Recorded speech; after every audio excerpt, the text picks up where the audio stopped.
When Japanese pilots first saw the twin-tailed silhouette slicing through the clouds, they burst out laughing. 2 engines, 2 booms, 1 lonely cockpit. It looked ridiculous. A lumbering American mistake. They called it slow, heavy, hopeless. But within months, that same plane, the P-38 Lightning, was cutting through Japan's best squadrons like a blade. It could climb higher, fly farther, and strike before anyone even saw it coming. The laughing stopped and the fear began. This is the surprising reality behind how Japan truly felt about the P-38 Lightning, the aircraft they initially bullied, then feared, and eventually came to respect. If you like learning about the foreign history of air power and strategy, make sure to like, share, and subscribe. To understand how the P-38 would come to haunt Japan's military leadership later on, first we must understand something fundamental. Japan did not believe it could be terrorized. The Pacific skies belonged to Japan in late 1942. This wasn't hubris, this was a reality underpinned by decades of success. The Mitsubishi A6M0 was the best fighting machine on the planet, being fast, agile, and lethal. Japanese air heroes had taken 10 years to develop aerial combat skills beyond the dreams of American engineers. They had dominated Chinese air capabilities, humiliated the British, shocked America at Pearl Harbor, and defeated every air battle since. Air dominance to Japanese pilots wasn't a military triumph, it was a cultural inevitability. Their entire warfare philosophy was based on one concept: agility is destiny. Japanese air combat was close to sacred, an honor duel between master warriors. Every maneuver was a challenge of courage and honor. The best pilot, the most beautiful pilot, the highest turn rate pilot, that pilot would survive. Not tactics, it was identity. Whereas American fighter aircraft were inspected with eyes of cold contempt, they were clunky, heavy, and accurate, an airplane built by a nation that did not understand the spirit of war in the air. And when half-baked intelligence reports first began arriving about an unusual twin-boomed American fighter with a strange design, the Japanese command barely batted an eye. A twin-engine oddity, one official report read. Clumsy, unstable, will be swept from the sky, another guessed. Japan's war commanders slept soundly that night. They ought to have lost sleep. When the P-38 Lightning arrived on the Pacific warfront in 1942, it was like something no pilot had ever laid eyes on. Imagine a plane designed by someone who ignored every rule of airplane design. 2 fuselages instead of 1. Twin booms extending from the wings like skeletal fingers, connected with a slender central pod housing the cockpit and all the vital systems. Not a fanciful creation, this was brilliance. In separating the engines, Lockheed's designers had solved problems that had plagued fighters for generations. No torque issues, no asymmetrical thrust, no compromise in air excellence. The reward? An airplane so stable that pilots could become accurate at speeds that would have torn other airplanes to shreds with ease. And the firepower. Stocked in the nose of that main fuselage, 1 20mm M2 and 4 50 caliber Browning machine guns, blazing in the same direction. No convergence problem, no wasted ammo. This was precise, surgical devastation. Powering this plane were 2 Allison V1710 turbo-supercharged engines, mechanical beasts that dwelled with contained fury. Together, they could accelerate the Lightning past 400 miles per hour in level and straight flight. The Zero's fastest speed? 330 miles per hour, if it had been optimized for speed in a straight line. The radius of operations was vast, over 1,000 miles. This meant the Lightning might dive into Japanese airspace, fight, and return. The Zero? 300 miles on a dead straight perfect day, maybe 400 if the pilot was wondrously prudent. When Japanese intelligence first laid eyes on these numbers, they doubted them. Yes, it's quick, one report indicated, but velocity is crude. Velocity is for not-so-good pilots. The Japanese pilots laughed at the design. They ridiculed it with cartoons of the bizarre twin-boom configuration. They joked about how it would look as if it were coming down from the heavens. But then, something began to happen. The Lightning did not just survive combat engagements, it dominated them. And the way that it fought back would redefine everything Japan believed regarding air warfare. The first time a Japanese Zero pilot had ever seen a P-38 Lightning in combat, he was probably confident to a fault. Years of experience, hundreds of hours on the wing, thousands of conquests over the American, the British, and Chinese pilots. He was familiar with the language of turning battles. He was trained for this. What he hadn't trained for was what followed. American flyers had studied Japanese tactics with fanatic intensity. They were familiar with the Zero's strengths. They were familiar with its fatal flaw. It could not match the Lightning's speed or diving rate. So they developed a new method of warfare. They referred to it as boom and zoom.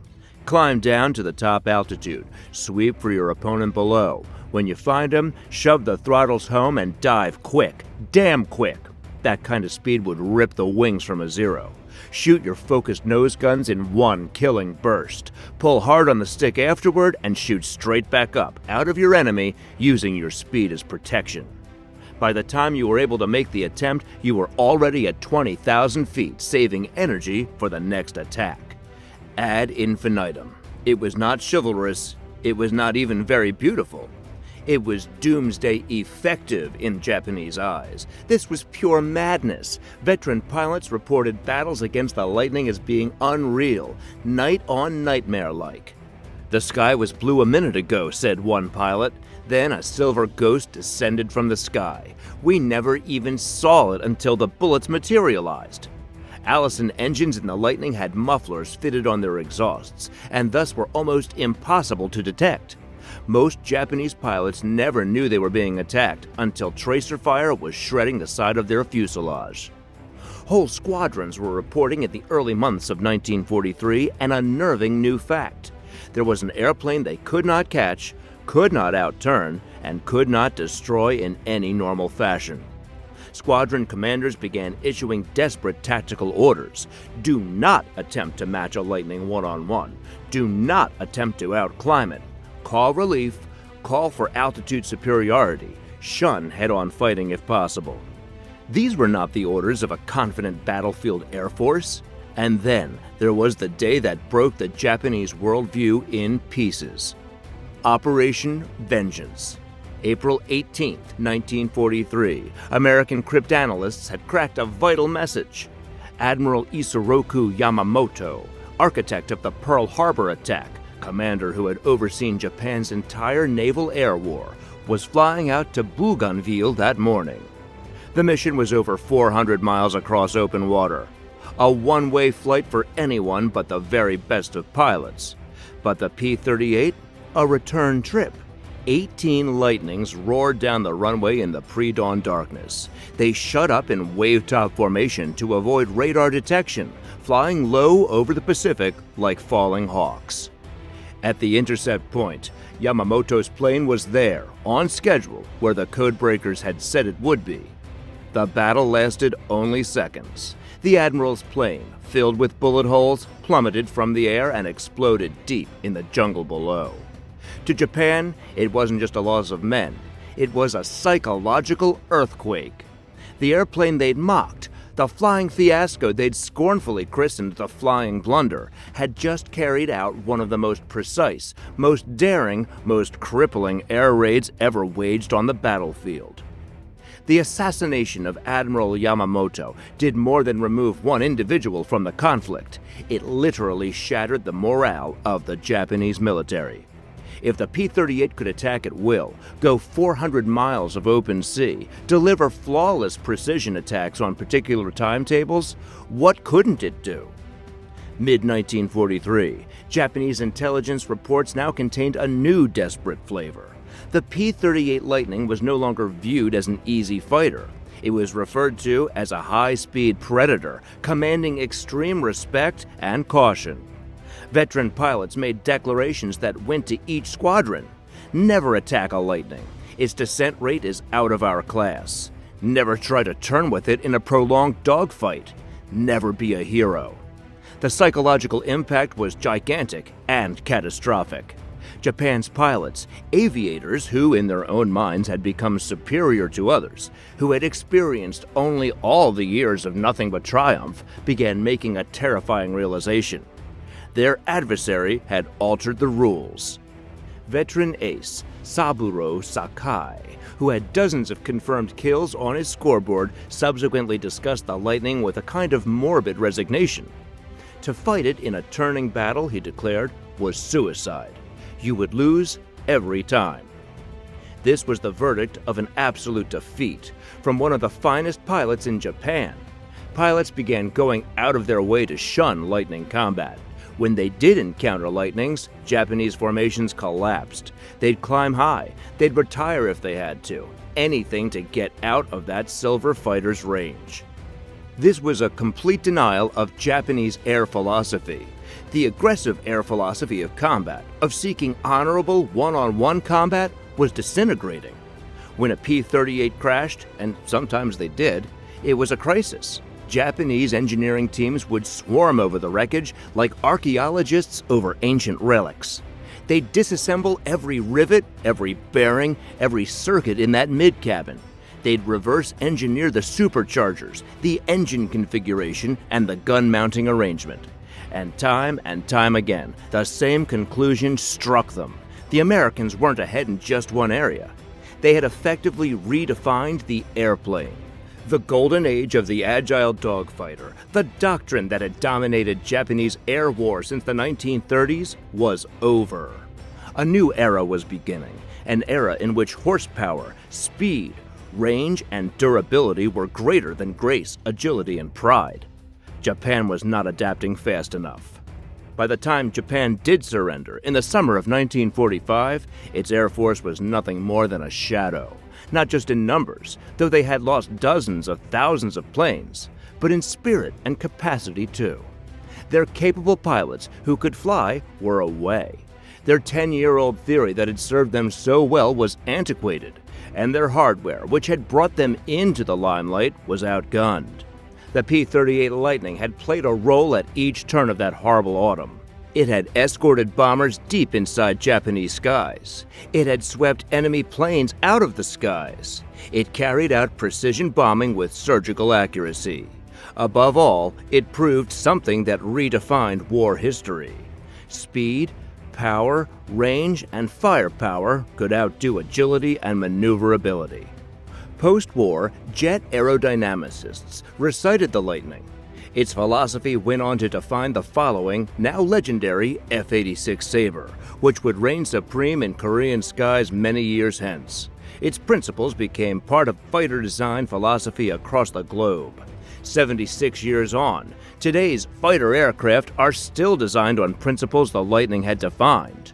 To the Japanese, the P-38 was much more than an enemy aircraft.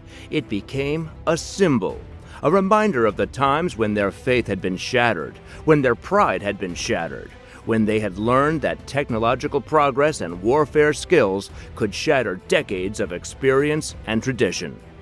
Japanese air crews uttered all sorts of curses against it in those dark months of 1943 and 1944, when the Lightning presence was a guarantee of death.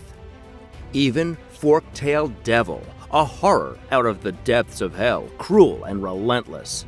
Others spoke of it as the plane that trailed not only their aircraft, but their destiny. But history remembers it for something more finally.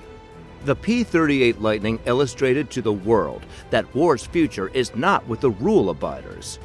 War's future is with the ones who dare to pioneer, with the ones who disregard every rule, with the ones who will do anything to completely redefine what can be done. Japan found out about that lesson a little too late. The world never permitted itself to forget it, though. The P-38 didn't only defeat Japan's airplane, it defeated Japan's entire invincibility complex. Here's something to ponder. What do you think was Japan's biggest mistake in underestimating the Lightning? Arrogance? Outdated strategy?